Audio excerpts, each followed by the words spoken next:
பிரியமானவர்களே, ஆண்டவராய் இயேசு கிறிஸ்துவின் நாமத்தினாலே உங்கள் யாவரையும் அன்போடு கூட நான் வாழ்த்துகிறேன்.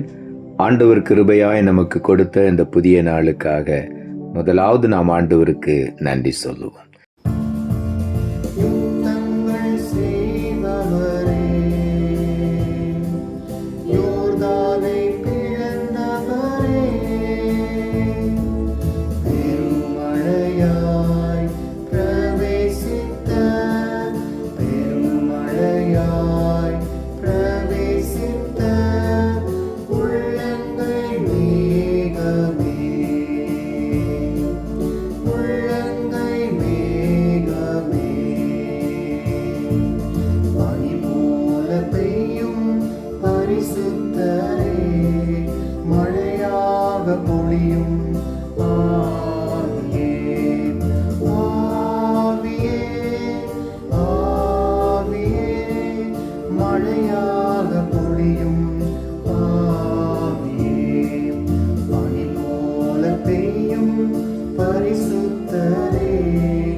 இந்த நாளுக்கென்று ஆண்டவர் கொடுக்கிற ஒரு வார்த்தை உபாகம புஸ்தகம் 3ஆம் அதிகாரம் 22வது வசனம்.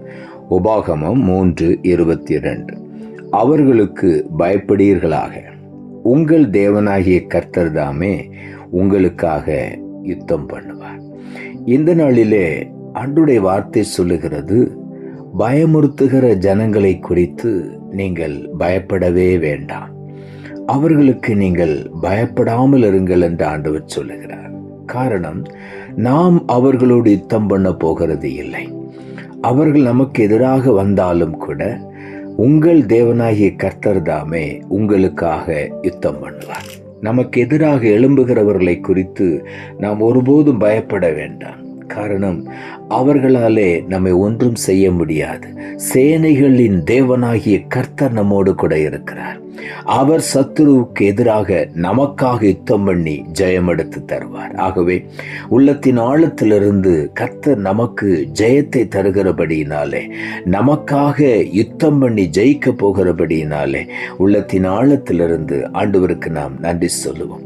சங்கீதங்களின் புஸ்தகம் 27ஆம் சங்கீதம் 3வது வசனம் இப்படியாய் சொல்லுகிறது, எனக்கு விரோதமாக ஒரு பாளையம் இறங்கினாலும் என் இருதயம் பயப்படாது, என் மேல் யுத்தம் எழும்பினாலும் இதிலே நான் நம்பிக்கையா இருப்பேன். கர்த்தரிடத்திலே நம்பிக்கையா இருக்கும் பொழுது, கர்த்தரை மாத்திரம் நாம் சார்ந்து கொள்ளும் பொழுது, எவ்வளவு பெரிய யுத்தங்கள் வந்தாலும், எத்தனை பெரிய ஜனங்கள் எழும்பி வந்தாலும் அவர்களாலே நம்மை மேற்கொள்ளவே முடியாது. கர்த்தர் அவர்கள் நம்மை மேற்கொள்ள விடவே மாட்டார்.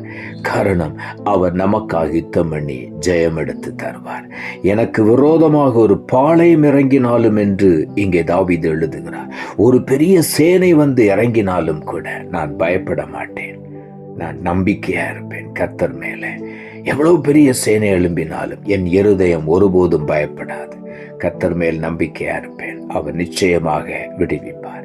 ஏசாயா தீர்க்க தரிசன புஸ்தகம் 41ஆம் அதிகாரம் 14வது வசனம் இப்படியாய் சொல்லுகிறது, யாக்கோபு என்னும் பூச்சியே, இஸ்ரவேலின் சிறு கூட்டமே, பயப்படாதே, நான் உனக்கு துணை நிற்கிறேன் என்று கர்த்தரும் இஸ்ரவேலின் பரிசுத்தருமாகிய உன் மீட்பர் உரைக்கிறார் என்று வேதம் சொல்லுகிறது. யாக்கோபு என்னும் பூச்சியே என்று இங்கே எழுதப்பட்டிருக்கிறது. யாக்கோபு அவன் சொல்லுகிறான், வெறும் கோலும் கையுமாய் நான் புறப்பட்டு வந்தேன். இப்பொழுது கர்த்தர் என்னை ஆசீர்வதித்தபடியினால் 2 பெரிய பரிவாரங்களோடு கூட நான் திரும்பி வருகிறேன். ஆண்டவர் நிச்சயமாகவே நம்மை ஆசீர்வதிக்கிற தேவன். பயப்படவே கூடாது. பிரச்சனைகள் வரும் பொழுது, வனாந்தரத்தை நோக்கி யாக்கோபு ஓடும் பொழுது அவன் சற்றாகிலும் பயப்படவில்லை, கர்த்தரை மாத்திரம் நம்பி இருந்தார். இன்றைக்கும் நாம் ஒவ்வொருவரை பார்த்து ஆண்டவர் சொல்லுகிறார், நீ சின்ன கூட்டமா இருக்கலாம், இஸ்ரவேலின் சிறு கூட்டமே, உனக்கு எதிராக ஒரு பெரிய ஜனம் எழும்பி நிற்கலாம், எல்லா சொந்த பந்தங்களும் உனக்கு எதிராக எழும்பி இருக்கலாம், ஆனால் நீ உண்மையுள்ள இருதயத்தோடு கூட ஆண்டவரை தேடும் பொழுது அவர் நமக்காக யுத்தம் பண்ணுகிற தேவனாயிருக்கிறார். ஆகவே உள்ளத்தின் ஆழத்திலிருந்து ஆண்டவருக்கு நன்றி சொல்லுவோம். ஆண்டவருடைய வார்த்தை சொல்லுகிறது, யாத்ராகம புஸ்தகம் 14ஆம் அதிகாரம் 14வது வசனம், கர்த்தர் உங்களுக்காக யுத்தம் பண்ணுவார், நீங்கள் சும்மா இருப்பீர்கள் என்றார். ஆண்டவராகிய தேவன் நமக்காக யுத்தம் பண்ணுவார். நாம் எதுவும் செய்ய வேண்டாம், சும்மா இருந்தால் போதும். ஆண்டவரை உள்ளத்தின் ஆழத்திலிருந்து துதித்து நன்றி சொல்லிக் கொண்டே இருப்போம். ஏற்ற நேரத்திலே கர்த்தர் நம்மை மேன்மைப்படுத்தி நமக்காக யுத்தம் பண்ணி ஜெயம் எடுத்து நம்மை மேன்மையான நிலையிலே உயர்த்தி ஆசீர்வதிப்பார். எரேமியா புஸ்தகம் 1:19 இப்படியாய் சொல்லுகிறது, அவர்கள் உனக்கு விரோதமாக யுத்தம் பண்ணுவார்கள், ஆனாலும் உன்னை மேற்கொள்ள மாட்டார்கள். உன்னை ரட்சிக்கும்படிக்கு நான் உன்னுடனே இருக்கிறேன் என்று கர்த்தர் சொல்லுகிறார். உலகத்தில் இருக்கிறவனை காட்டிலும் நமக்குள்ளே இருக்கிற தேவன் பெரியவர். ஆகவே நாம் பயப்படவே வேண்டாம். கர்த்தர் நமக்காக யுத்தம் பண்ணுகிற தேவன். நம்முடைய தேவனாகிய கர்த்தர் நமக்குள்ளே வாசம் பண்ணுகிறார். ஆகவே உள்ளத்தின் ஆழத்திலிருந்து ஆண்டவருக்கு நாம் நன்றி சொல்லுவோம்.